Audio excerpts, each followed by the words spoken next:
الباب الخامسون dambugal cappanɗe jowa ɓangal bi mana babu 50 kariyadu salihin no yewten al khawf fi kulol hulugol Allah tedduɗo towɗo o wala lahu taala Allah daali wa iyaya ko faade am min Allah farhabun woni ko hani ɗum hulde wa qala inna batsha rabbika la shadid ande no nangal joomi mangal ko tiiɗugal wa qala taala wa kadhalika akhdhu rabbika koni nangal joomi mangal ida akhadha al qura so nangi saare wa hiya zalimatun hara saare nden ko toñude inna akhdahu ande no nangal Allah ngal alimun shadid wa ma nuakhiruhu illa li ajalin ma'dudin yawma ya'ti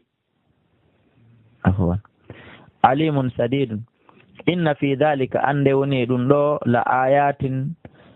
mandeji liman khafa adabil akhirah dhalika yawmun majmu'un lahu an-nasu wa dhalika dunno yawmun ko nyalande mashhudun wa ma nu'akhiru min nistinali illa li ajalin sona ha ila jal ma'dudin yawma ya'ti la takallamu wawloyta nafsun wonki illa bi idni sona dunga e makko kanko Allah faminhum shaqiyyun wa sa'id fa amma alladhina shaqu fa fi an-nari lahum fiha zafirun wa shahiq bimana hino wodan ɓe kande riita toon zafirun luukango wa shahigun e haacango wa qala ta'ala wa yuhaddirukum llahu Allah hino hulɓinira on nafsahu wa qala ta'ala yawma yafirru almar'u min akhihi ñande neɗɗo dogoyta nena goto makko on wa ummihi wa abihi wa sahibatihi wa banihi ko fi honɗum noon ko ɓayli kulli muri in no wodani kala neɗɗo minhum e maɓɓe yawma idin nden ñande sha'anum fiyake yughnihi yonanowomo وقال تعالى يا أيها الناس اتقوا ربكم إن زلزلة الساعة شيء عظيم يوم ترونها ñande yiɗon dargal ngal tadhalu welsindoto kullu murdi'atin kala moyninaykum amma arda'at wa tadau jibinay kullu dhati hamlin kala jorreedu hamlaha wa tara nnasa sukara wa ma hum bisukara walakinna adhaba allahi shadid wa qala ta'ala wa liman khafa o aljanna wodani kala on hulɗo maqama rabbihi hino wodani kala huluɗo daroyagol yeeso joomi makko jannatani wa qala ta'ala wa aqbala ba'duhum fewtita yoga e maɓɓe ala ba'din yatasa'alun qalu inna kunna qabilu fi ahlina mushfiqin hari ko min hulnoɓe Allah fi hakkude ɓeygure amen nden tadi yeddu Allah tan e folto famanna Allahu hino noon Allah moƴƴike alayna e jowu amen wa wakana adaba samum o dandi men lette mboyowe lette sunnayɗe inna kunna min qabilu nad'uhu innahu huwa albarru rahim wal ayati ko raɓɓiɗi ayaje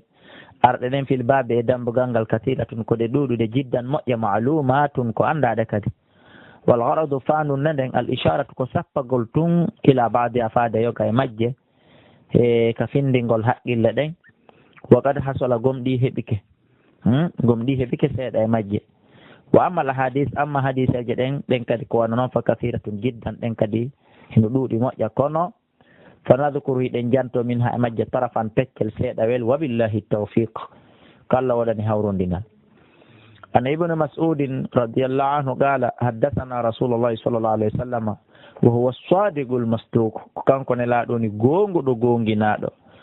nelaɗo maki inna hadakum ande goɗɗo e mon yujma'u moɓindirte halqu tagu makko ngun fi batni ummihi ka nder reedu yumma makko 40 yawman balɗe 40 no tofatan hara ko toɓɓere maniyu no waali toɓɓere maniyu sansali waylali balɗe 40 si ɗen timmi summa yakunu refti o wonta kadi alaga tan heɗɗire ƴiƴam misla dhalika yeru noon balɗe 40 summa yakunu refti o wonta mudghatan huyre misla dhalika yeru noon balɗe 40 laabi tati woni 120 ko ɗum woni lebbi 4 hande kadi o tagge noon o waɗe ibnu adama summa yursalu ilayhi refti wurte noon nele immine faade e makko almalaku malaikajo windowo ladial makko ngal e arsikaji makko ɗin o ko ɗum waɗi wonande sonnajo so wiɗo ɗo e o timminde lebbi 4 haray kanko fo e mawdi makko hiɓe hani tinnade ko wiyete kondu a saabu ɗon hunde ala ko ɓiɗɗo muyana taho sakkona sam sotako haray ko fen ɗon ɓe hittinta e waɗugol du'a fa yanfuku wutte fihi e makko ruhu makko on ko ila ndeññande boobon wattata riɓude ka nder reedu wa yu'maru kanko malaikajo o yamire bi arbay kalimati windugol konngudi nayi ko ɗum woni bi katbi sabu windugol risqihi arsike oɗo neɗɗo wa ajalihi e lajal makko ngal wa amalihi e golle makko ɗen wa shaqiyun aw saidun esi ko malaɗo ka ko malkisaɗo nde laaɗo maki fa walladi la ilaha gayru inna ahadakum ande no goɗɗo e mon la ya'malu himo golla bi amali ahlil janna hatta ma yakunu ha hara laatata ko baynahu wa bayna hakkunde makko e aljanna illa dira'un sowna sogonal gotal fa yasbiqu alayhi adito e makko alkitabu ko windano kon ka lawhil mahfus ñande timminno balɗe 100 ko windano kon tawa ko windano ko shaqiyun ko malkisaɗo ɗum ɗon adito fa ya'mal o golla bi amali ahli naari yimɓe golle yiite ala dernier minute fa yadkhuluha o naata e magge yo Allah dandu en wa inna ahadakum ko wana noon kadi goɗɗo e mon la ya'malu himo golla bi amali ahli naari golle yimɓe yiite hatta ma yakunu ha hara laatake heddaki lutta baynahu wa baynaha hakkunde makko yiite nge illa dira'un si wona sogonal gotal fa yasbigu adito alayhi e on ɗon kadi alkitabu ko windino kon ka lawhil mahfuz wonde ko aaden aljanna wonde ko sa'id ko malaɗo fa ya'mal o golla bi amali ahlil jannati golle yimɓe aljanna fa yadkhuluha o naata e aljanna o muttafaqun alayh ko noon woniri wiɗen hande kadi adito wonde manna ko windano kon ñande o timminno balɗe 120 ka reedu wonde ko naato aljanna ala dernier minute o golla ɗon gollal moƴƴal ko ɗum waɗi sa tawi goɗɗo no jokki golle bonɗe ko ya wiw heeko an ɗe golle ɗo ko golle bonɗe ko golle naadayɗe yiite ni ko golle aaden yiite ni kono noon an a naata yiite ɗum ɗo woodanama an ibnu adama wiigol kaari naata yiite ɗum woodanama ko wanno goɗɗo ko moƴƴi o feewi o kelɗi wo ko wanno noon kadi ko yaawi kaari no jokki golle naadayɗe aljanna yo Allah naadumo aljanna kono wiigol kaari naata e aljanna ɗum woodanama faamike ka ko anhu ƴettama e makko kanko Abdullah bin Mas'ud qala o maki qala rasulullah sallallahu alaihi wasallam ne laaɗo maki yu'tabi jahannama yiite jahannama addoyte yawma idin deññande laha tahino wodani nge 70,000 zimamin jolokoje guluje 70 ma kulli zimamin harano wondi e kala jolokowal no cinki no bansi hino jogiti jolokowal gotal kala e nder ɗen kadi 70,000 malakin malaikaɓe guluje 70 ya jurruna ha tawa hiɓe poɗude yiite jahannama kono wallahi ɓe ennen e riwaya goo si woni nge yii yimɓe yiite duwaɓe naatude ɗen e magge ka darngal nge wubbay nge taƴa ɗe jolokoje ɗo fof nge fokkita argol moɗa yimɓe ɓe fof ka darngal ko ɗon yi'u ɗon ka qur'an wi ɗon ka suratu jasiya wonde kala jikketo ko ɗon kala hulata koppiɗi maaya jiccano hoore mum mbimana na wasi haray ko yimɓe ɓen tewtoni jicco ko kala aanay woni maapo pani ko jiccano hoore mum رواه مسلم. وعن النعمان بن بشير رضي الله عنه قال سمعت رسول الله صلى الله عليه وسلم يقول إن أهون أهل النار أندي كبري هويد يمبيت بين فب كبري فويجتاد يمبيت بين عذابا لت يوم القيامة لرجل كغرق يوضع ودتد في أخمس قدميه كلي تفتمكو walline ɗon jamratani kembuji ɗiɗi o tippa e hoore ɗen kanko ala naati ka yiite ko yiite nge woni addede walline o tippa e hoore magge ko ɗo ɓuri jaasude fof newade fof lette yahla kono sa tawi on ɗon e on ɗon mum sa tawimo ka o tippi ɗon e hoore nge yiite a tawa yahla hino fatude min huma immorde e teppe ɗen ɗiɗi ko tippi kon e hoore ɗe kembuji yiite jahannama ɗo a tawa hino fatude dimaku hu ngandi makko ndi allahu akbar amma noon tawɗo ko koyɗe ɗen ukka amma noon tawɗo o naatay kanko tigi e nder magge haray ɗon wolotaka tawata on noon sa tawi ka o dari ɗon ka hoore yiite ma yara kanko o sutaki ka haqqille makko anna ahadan wonde no woodi goɗɗo goo ka nder yiite ton ashaddu minhu adaban ɓurɗomo tiiɗude lette ɓe mana sa yehi a tawimo ɗon ayni darale yimɓe yiite ɓen fof kam ɓuri hoyde lette o jaɓantama ɗum natata e haqqille makko ɗen wa innahu wonde ko kanko la ahwanu hum ɓuri newade ɓe fof adaba lette o jaɓantama ɗum fes muttafaqun alayhi joni noon ko honɗum yiwɗen noon fi tawata kanko fof aaden tawɗo kanko fof e ɓandu makko nun ko ukketeɗo ka nder yiite haray ɗum ɗo ko hulɓini ɗum haray ɗum ɗo ko nambara famike ka éviten ngeɗo yiite huulen Allah subahanahu wa taala ɗum noon ko saabu suɓugol ko ñaama sabu suɓugol ko ɓorno suɓugol ko wowla suɓugol ko huwa suɓugol ka yaha musidɓe julɓe e ino jeeya e ko faanda wonde manna oɗo ɓurowo fof newade lette ɗen tata ko yo tippo tun e magge no jeeya e maɓɓe e aba lahab afwan aba talibi bappa nelaɗo allah sallah sallama o natano dina kono saabu ko defandi kon nelaɗo saabu ɗum ɗon. Naam, hadis o muttafaqun alayhi, hadis on ko fottanaɗo. Donc ara musidɓe julɓe yiite jahannama nge ko duwange évitede, duwange renede muɗum, duwange etede no daɗire. So tawi woni tippuɗo tun e hoore kembuje magge, ngandi makko ndin fatay dow, tata sa ari a haalanimo darale ɗo ko kanko ɓuuri jasude lette e par rapport hedditiɓe ɓen nder ton, o jaɓantama ɗum haɗa itte sikke taw ɗon kanko tigi o naati e nder magge. Wa an Samurata bun Jundubi radiyallahu anhu anna nabiyya wonde anna nabiyya Allah wonde annabajo Allah sallallahu alaihi wasallam qala o maake minhum no e maɓɓe man ta'khuduhu an-nar ummu yiite ngel nangata ila ka'abayhi haka kolɓule makko tun hatta ɗon. Wa minhum no e maɓɓe man ta'khuduhu mo yiite ngel sunnata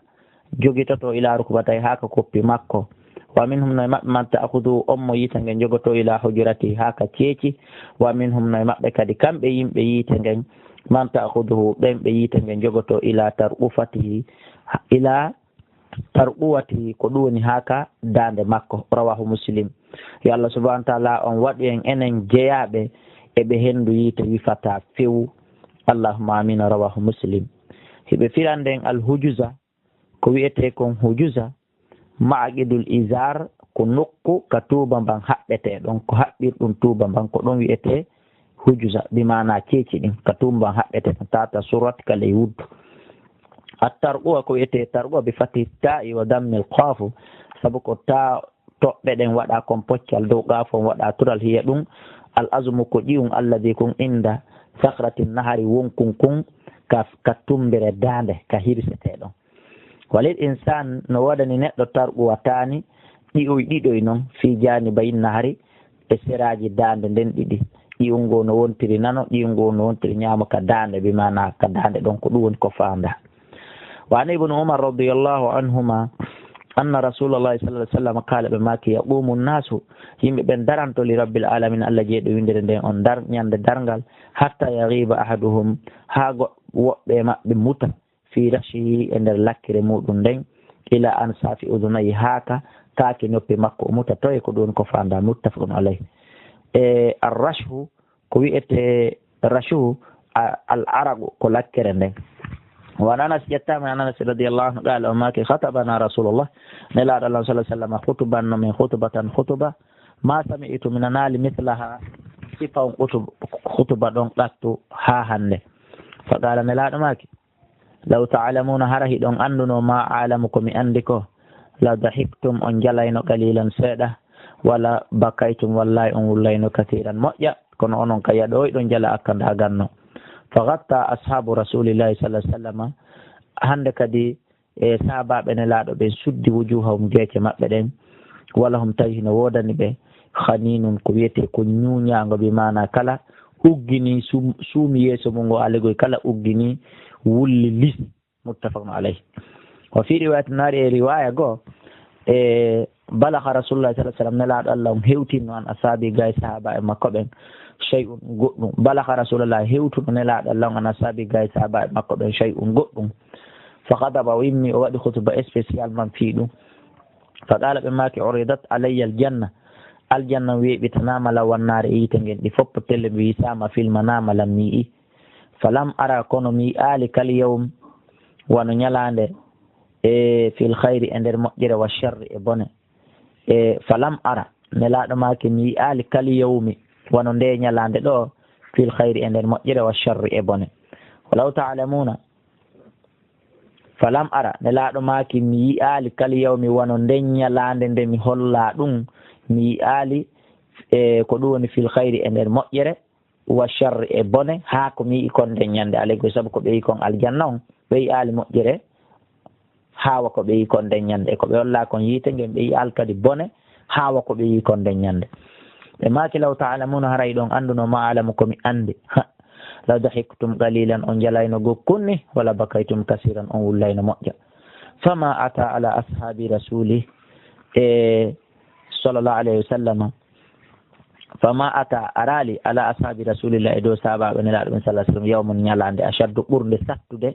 min ha hewti nden ɗon ha hande wattaw ru'usahum ɓe suddi ko'e maɓɓe ɗen wala hum tawino oɗon ɓe khaninun ñuñago alkhaninu bil khayl mu'jama sabu ha toɓɓa ɗon wal buka'u ko wullandu ma gunnatin wondude wullugol ñunco lisa wanti shaaqi sawti e sekugol hito ngon yaltina e yaltinirgol hito ngon minal an fi immorde ka kinal wulla ñuña lisa ko ɗum ko fanda wa anil miqdad radiyallahu anhu قال وماك سمعت من رسول الله صلى الله عليه وسلم يقول بماك تدنا الشمس نانجن جلتنا يوم القيامة من الخلق إمرد تغورن حتى تكون هانجلاتو منهم إهور مأبه إمرد مأبه كمقدار ميل يرو ميل غوت بمعنى يرو كيلو غوت إفكر وأنه رواية غوكو سكون الوي رواية غوكو شوب الوي كونو hay sai woni ka mail do bimana kilo goto e feccere ide hande hino nangen kange woni ka kammu fewndo do hakkunde men e magge no yaare kilométre guluje 3.5 hella ɗum ma hara hino ɓuri todena ko estimation tun hino ha kange woni ton ha ɗo ɗen andi hino woodi e leyreji nde goɗɗo susata tuɗa de ley magge ko be o waɗa waɗo ma o ɗaɓɓa ɗowdi o naata so woni ngen ɗon addama hay so yeddike kilo 10 hakkunde men e magge ɗen andi haray ɗon sina Allah faabi ko tayugol qala Sulayma bun Amiri arrawi filliɗo hadis on anil miqdad ko ƴetta e miqdad o wi fa wallahi ma adiri mi anda ma ya'ani bil mil kon ɗum woni ko fanda e on mayl ɗon ama safatal ardi on mayl bi mana ko distance woɗɗidi ka leydi amil mayl ka ko mayl alladi o tukta hallu bihil ayn mo gite ɗen kalirte o andi no wodi ƴettir kunkale on wuja ka gite kun kadi ko mayl wi'ete o wino wo mi anda mayl fanda ɗon wono hakkunde yimɓe ɓen e nange ngen so tawi woni ko wiyete mayl mo kilométre 1,5 kilo tawi ko distance ɗum ɗon ka ko embere kunkuyeru hon wiyete ko mayl ñeɗir kun e kale on wujire ka gite si tawi woni ko hakkunde yimɓe ɓen e nange ngen ko embere kun ɗon o wi mi sendodiral kon ɗum e mayl ji ɗin ɗo wi fa yakunu nnasu yimɓe ɓen laatoto ala qadira amalihim goto kala e maɓɓe wona embere golle mum ɗen fil araqi e nder lakkere nden fa minhum no e maɓɓe man yakunu on laatotoɗo lakkere nden ila kabayi haka kolɓule wa minhum no e maɓɓe man yakunu on mutowo ila rukbatayi haka koppi wa minhum no e maɓɓe man yakunu on laatotoɗo ɗum woni on mutowo ila heɓu wayhi haka dande makko wa minhum no e maɓɓe man yuljimuhul araku on mo lakkere nde mutinta iljaman e mutingol wa ashara rasulullahi sallallahu alaihi wasallam nelaɗo Allah on sappori biyadi jungo maɓɓe ngon ila fihi haka kara maɓɓe ko ɗum ka hunduko maɓɓe rawahu muslim wa an abi hurairata radiyallahu anhu anna rasulullahi nde nelaɗo Allah sallallahu alaihi wasallam kala ɓe maki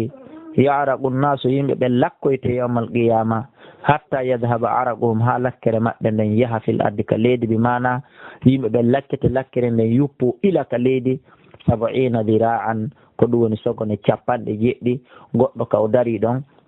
o lakke lakkere nden ara dewa e leydi ndin naata e nder leydi ndin hoynandi ha embere sogone 70 on andi haray ɗum ɗo ɗuuɗi ka wa yuljimuhum ko ɗum woni nde mutina ɓe hatta yabiluha adanahum ha nde hewta noppi maɓɓe ɗin muttafaqun alayhi wa ma'ana yadhabu fil ardi mana ndiyam ɗan yahaka nder leydi ha embere sogone 70 ay yanzilu ko ɗan gippo wa yahusu ɗan muta ka leydi ha tawa ka o dari ɗon a asay ɗon 70 métre tawa hara ɗum ɗon fof muɗum hino loppi sabu lakkere makko nden ta ɗum ɗon fof hino wonti loope allahu akbar musidɓe an julɓe wonɓe lan jentade watan sikku ɗum ko mabbi wona wowlirede ko fi mabbingol kibina watan sikku ɗum ko feƴƴiroyta e par taali ma par filme ma ɗum par tindi koko wonɗon yi'ude koko wonɗon nande ɗo wallahi koko feƴƴirta wono wonɗon yirude ni aduna on no wonɗon feƴƴinirde wa anhu ƴettama e makko qala o maki kunna men latino ma rasulullah ondude nelaɗo sallallahu alaihi wasallam ida sami'a wajbatan kunna men latino ma rasulullah ondude nelaɗo sallallahu alaihi wasallam idi sami'a tumande o nanno kanko nelaɗo wajbatan hito no waɗa kum fa qala o maki hal tadruna ma hada est ce que hiɗon andi ko hitu hon ɗum ni qulna men wi allahu wa rasuluhu alam qala nelaɗo maki hada hajarun ɗum ɗo ko hayre rumiya bihi feranode finnari ka nder yiyete mundu 70 kharigan ila ndunguji capanɗe jeeɗiɗi ila sosan disan hayre hino accitaka toon yiite jahannama hinde fera ɗum fo hinde suuyi hinde accitade e nder danka yiite kan tawi ɗum ɗo fo nde hewtali fa watay kayre yaha wi hinde suuyude finnari ka nder yiite hinde acciti hatta intaha ha nde hewtoyi noon ka danka al ana joni ila qa'riha faade ka danka yiite bimana hatta intaha ha nde hewtoyi al ana joni ila qa'riha ka nder danka yiite fasami itum nanuɗon wajibata ha piitande kañum fetere nden ka nder yitiraha muslim bimana nde hayre ngo hito ngo nanɗon ɗo koyla duuɓi capanɗe jeeɗiɗi fetere accitaka toon yiite jahannama ko hande noon e nde ñalande ɗo e o leer ɗo e o saayi ɗo Allah muuyi yo nde fetere hewtu ɗum fof hinde accitade ɗum ɗo ko andingol en tun ko eɓɓalngol en tun fi profondeur yiite jahannama no fotata anditano a ƴaway ɗo e 50e étage 100e étage onon ɓe Allah subhanahu wa taala muyani jindugol e aduna ha yiya kadi étage joni ɓay menen jinduɓe lagine ɗo e Libéria Sierra Leone Guinée Bissau ɗo tawɓe ko ɗum ɗo andi Banjulu menen tawɓe ko ɗum ɗo andi menen min yiyaali ɓuri ka 15 étage fawidira taw donc hiɗa andi a ƴaway e hoore ɗum ɗo tutta tutaɗe ma accita kaƴum a comptata ɗo yo wi 1 2 3 4 5 a comptata ɗo yo timmu temedere bimana ƴettata 30 minutes ko neɓi o haray kun kaƴum ko memi ka leydi étation ko towi wo ko towi sa acciti kuyeru hum dow ton ma sa acciti hayre dow ton wiyede ma sa acciti téléphone hum dow ton wiyede 30 minutes taway kon wawi yande ka leydi si wona hara kon sakku nokkugo joni noon andi ton ɗo 70 ans mi fillito moƴƴa 70 years duuɓi capanɗe jeeɗiɗi istenta anu mi wowla e haalaji ɗin fof fino famire moƴƴa hayre tunti ɗen andile ɗum no teddiri wona balorre sakko wona ko hendu wona kakol wona kaydiri nelaɗo maki ko asahratu ko fetere ɓe ma kal tun kadi alhajaru hayre o hayre ko sahra ɗon andi ko ete kon fetere ko hayre teddunde mbimana laaɓude poyi ɗum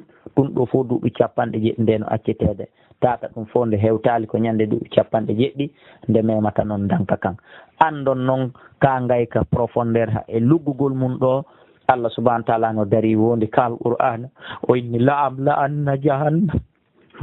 anna jahannama bil minal jinnati wannas ajmain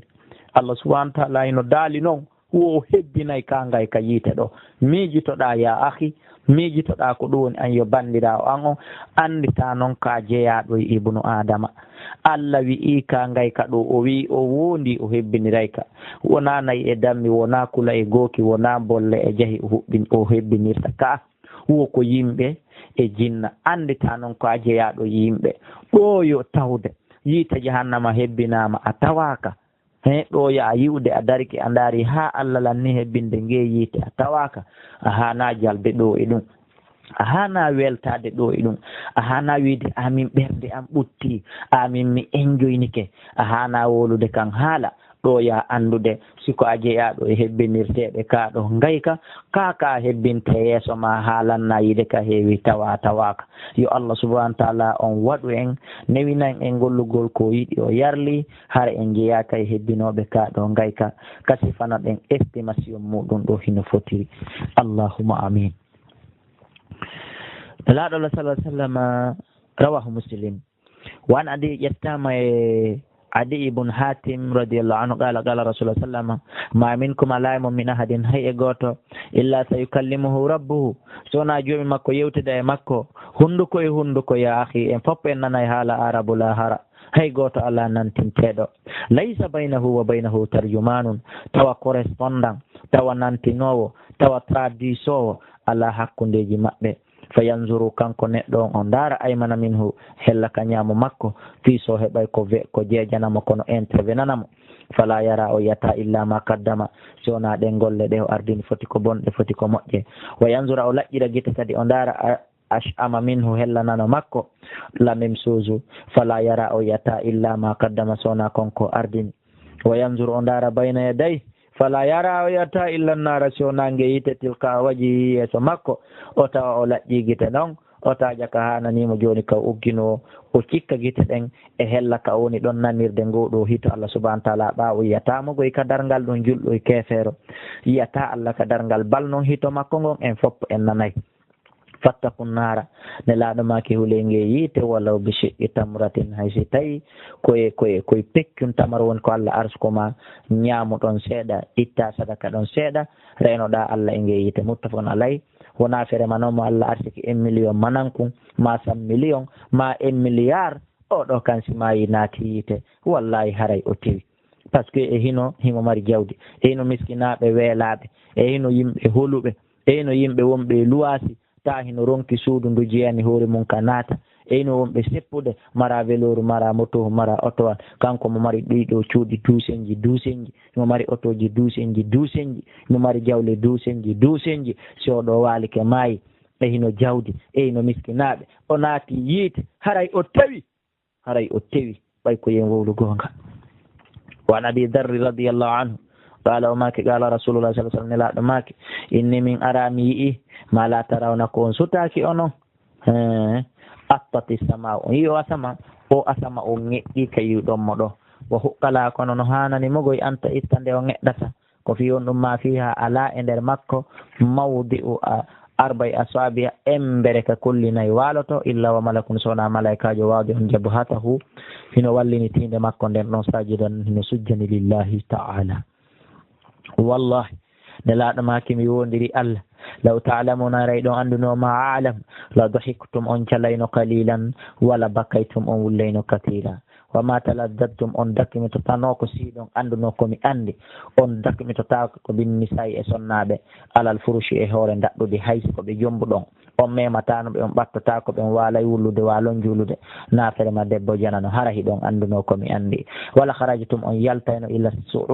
su'udati yahon ka pelle taji aruna ila llahi ta'ala takkoyoɗon ɓaaroyoɗon kawtinoyoɗon ka Allah subhanahu wa ta'ala yalton e cuuɗi mum kono on anda komi andi ko ɗum waɗi siɗon jala ko ɗum waɗi siɗon enjoyno ko ɗum waɗi siɗon wiya ɓernde an waalike on lumbali gaɗa sirate rawahu Tirmidhi wa qala hadithun hasanun musidɓe julɓe darsuji ɗi woɗɗi jannguɗen ɗin e nder deftere men Riyadu Salihin o mi sikkali en heeɓi won oɗo darsu e luubade en e helugol ƴi'e men ɗen e mapingol en hiɓe firande en wa asabtu asama on ŋetti ayɓe fatil hamza sabu ko hamza on waɗa kon poccal wa tasdidi ta'i e ko ta koyngel ngel sidda kon ko noon woni firo mum ngol wata ittu ɓe mana ko ŋettugol ɓe fati ta'i sabu ko ta on waɗa kon poccal wa ba'da ino ɓawa makko hamzatun hamza maksuratun waɗaɗo kowal wal atitu ɓe mana ko ŋettugol sawtu rahali e ko ɗum ko hito rondiɗo ko ottata ko walqata ɓe e dongal wa shibhihi ma e ko nanditata e muɗum wa manahu firo ɗum ɗo anna kasratan wonde sabu no ɗuɗugol man fi sama ɗeon ɓe ko kasama minal malaikati immorde malaika laabiɗina rewoɓe Allah kad askalata ɗe ɗo teddini asama on hatta attata ha o kotti wassuudatu yawgol ƴewya ka pelle ko wiɗen ɗa bi dammi swadi wal ayn sabu ko saadu on wo aynu on waɗa kon tural wa mana taji ko ɗum woni firo mum ngon wa mana taji aruna mana on ɓaroyto e tastakhituna yahon ka pelle toon faabinoroyoɗon Allah wa nabi barzata bara'in e bira'in sabu ra on summa zaini refti sayi e nadlata wo kon wiyete nadlata bun ubaydil aslamiyi radiallahu anhu ɗaala o maaki قال رسول الله صلى الله عليه وسلم لا تزول بوسة لا تزول بروتاكو سطة قدم عبد تبدي نقدو تبدي جياد يوم القيامة حتى يسألها أولande في بيجيني go an umri fi dangur ndam makko fi ma afna konno digginiri dan konno feƴƴiniri pay kon yagal makko e suka yagal makko ha o nawi est ce que ko e weli foti est ce que ko e ko harmi kako eko Allah on yiɗi yarli dagini wa an ilmi e fingal gandal makko foti ko alqur'ana foti ko français o jangi foti ko gandal métier ko jangi foti ko gandal commerce ko andi fima faala fi ko no gollitingal gandal wa an malihi e findi jawdi makko min ayna tasaba konto faggitindi konto ɗaɓɓindi ko saare honto e honto o jindi o ɗaɓɓindi ko honɗum e honɗum o yeeyi ko honno o warri wa fima anfaqahu e ko honno dépensiri ndi jawdi ɓaawo heɓindi wan jismi e fiindu ɓanndu makko fima abla ko honno ndu ɗiggiri ɓaari ndu ko ɓanndu heccuɗu ndu labandu rawahu tirmidi wa qala hadisun hasanun sahihun wa an abi hurairata ƴettama e aba hurayra radiallahu anhu qala wi qara'a rasulullah sallam nelaɗo allah on jannguno yawma idin tuhaddis akhbaraha o aya wonɗo ka zalzala nde ñande kange kayri leydi ndin ndi yewtay habaru ko waɗa kon e hoore mayri tumma qala reftiɓe maki ene ataduruna hiɗon ande ma akhbaraha kon ɗon habaruji mayri on qalu ɓe wi allahu wa rasuluhu alam qala nelaɗo maki fa inna akhbaraha andeno gundoji mayri on anta shada ko nde ndi siɗitoto ala kulle abdin e dow kala jiyaɗo o awmatinma kala korɗo bima amila konko golli ala jare ha hoore mayri foti ko moƴƴi foti ko boni taqulu ndi wiya ko an yokkari mokkari hiɗa andi amilta kada wa kada a huwno ɗum e ɗum fi yawmi kada wa kada e nder ñalande kaarire e kaarire e nokku kaarire e kaarire ka oya wiya hen faadi akhbaru ha nelaɗo may kon ɗon habaruji mayre on konko wonɗa suuɗade huwa fab koko feeñata ɗon sowna konko Allah yaafima e Allah yaafolam min Abdoullahi Kala yaafoɗa ɓe ɗo beela jentade meɗen mari piiji ɗi tawata Allah men yiɗayo ɗin ɗon yi'o wallu men yurme men yaafo men surru men hara ɗi yi'aka danda men e waɗugol ɗi e waɗugol sifa majji rawahu tirmidhi wa qala hadithun hasan wa nabi sa'id al-khudri radiyallahu anhu qala rasulullah sallallahu alaihi wasallam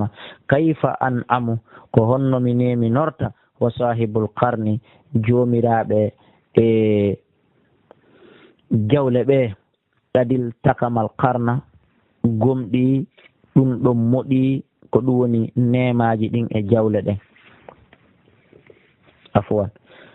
ɓe maki kayfa an ama ko honno mi nemi norta wa sahibul qarni jomiraɗo ala duru ndum ɗum woni asrafil wuttowo on kadil taqamal qarna gomɗi o maɓɓiki ala duru ndum o waɗi pere wuttugol nelaɗo maki ko honno mi nemi norta ko honno mi enjoy norta wastamal idna himo jenti fi yananede mata yu'maru ko hinde tuma o newnante tuma kala o yamira bin nafhi fi wuttugol fo yanfuku o wutta himo jenti fi newnanede tuma kala o newnana o wutta ko honno min mi nemi norta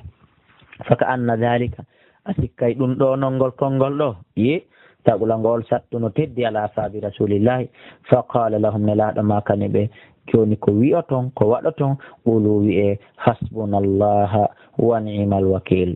rawahu tirmidhi wa qala hadithun hasanun alqarnu ko wiyete aladur huwa suru ko aladur alladhi ɗum qala allahu taala ando allah yewti fi mum ka alqur'ana ka suratu kaf wa nufiha fi sur wutte ka nder alandur kada ko wanoni kadi fassarahu rasulullah sallallahu alaihi wasallam nelaɗo allah fiɗiɗi ɗum وعن ابي هريره رضي الله عنه قال قال رسول الله صلى الله عليه وسلم نلاɗo maake man khafa kala huluɗo Allah tawi ko gonga adlaja o luggina e jemma on harana luggingol amugol ma yargol beere ma waɗugol zina ko luggina e jemma on juulugol o luggina jangugol o luggina waɗugol adkar o luggina waɗugol du'a man adlaja kala lugginɗo jemma on balahal manzila o yottoto e place mo faala hewtude on e moƴƴireji aduna e lahara ala fane inna silatallahi ghaliya marchandise Allah no satti prix parce que ko honɗum woni marchandise Allah on ala fame inna silatallahi marchandise Allah on aljannatu ko aljanna le ko yeyete wona ko okkete wona ko luwete aljanna hino satti prix Allah suuɗali en ɗum nelaɗo Allah sallallahu alaihi wasallam suuɗali en ɗum sen wakkilaki moƴƴa aljanna on o heɓotako rawahu tirmidhi wa qala hadithun hasan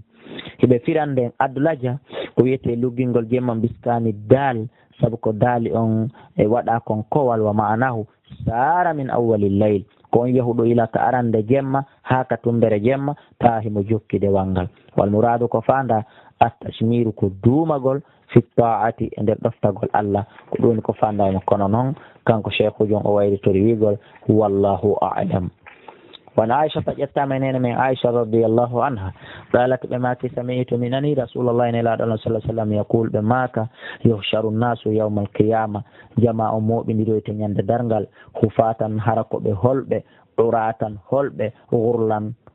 تاكو بسننا كن واتي خفاة ko ɓe hulu ɓe teppe ɓe wattaki paɗe uratan hulu ɓe ɓalli ɓe ɓornaki conci horlan ko ɓe sunnina kon hino watti ko ni ardete ñande dalngal marnoɗo isin jiwo marnoɗo parque ji otoje marnoɗo bifetew coñci tawnoɗo ko kaftani hum complet hum bajju mari ɓe fof ɓe mitoto haray silippo ɓe waɗa hay sutiyen ɓe waɗa hay soksiwol ɓe waɗa ko ɗum ɗo ɓuri fanɗude e coñci ɓorniteɗi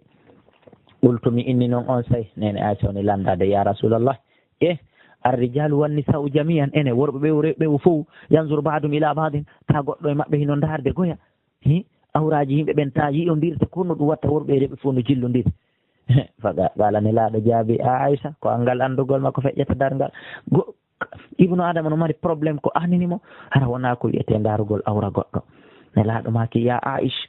al amru fiyake ɗen ashaddu hino ɓuri tiiɗuden ɗen ñande min an yuhimmahum dalika ndinde himmirta ɓe darugol awra goɗɗo allahu akbar ko fi riwayatin waɗi e fillay al amru fiyake ɗen nden ñande a hammu hino ɓuri himmirde ɓe no ɓuri ɓe mapinde min an yanzura dinde ɓe darata badum yoga maɓɓe ila badum faade yoga muttafanu alayh hiɓe firande en ko wiyete gurlam ɓe dammel gaynil mujama saabu ko aynu toɓɓa ɗon waɗa kon tural ay gayra maktunine haronaɓe sunninaɓe sunninanoɓe kadna eɓe sunnina kadna fof muɗum immoto tawa hino watti kono noon sunninaɓe haray kamɓe ɓe mari baraji ko tawno kon ɓe sunninano worɓe e rewɓe amma tawnoɓe sunninaka worɓe e rewɓe tawa ɓe mari bakkatu mum saabu koɓe jaɓal kon gollitirde sunnane laaɗo wona yen yiwɗo fiine laaɗo maki ñande dargal fof immitoto hara ko sunninakon no watti inna o ammodi jaka sunninagol ɗum c'est pas la peine ɗum wona hunde yeɗɗude wona ko laaɓa joni jaka nafoore ala e ɗum sunninɗa sunninaka fof no fota fof immitoyto wona sunninaɓe naɓa haqqille maɗen toon wara sunnane laaɗon ronka wadde ɗum haray ko faljere haray ko ɗon ko darsu men on lanni musidɓe julɓe gollitiren darsuji ɗin fop rewtoɗen darsuji ɗin fop ha wawen surtout oɗo darsu en yi ilaka o fuɗɗi ha ɗo ko yewtagol en probléme ji ko woni lahara e ko woni ka dargal e ko woni ka qaburu e fingue ɗo yite jahannama yo Allah dande en ɗiɗo fof kono on andi enen tigui wiɗen Allah dande condi ndi woosi hindi haɓɓi Allah reni condi ndi woosi hindi haɓɓi donc renen condi ndin haɓɓen ndi maren aynen ndi hande kadi noon waɗen du'a yo Allah hisindi ɗon Allah subahana wa taala on o hisinayndi yo Allah on hisin en allahumma amin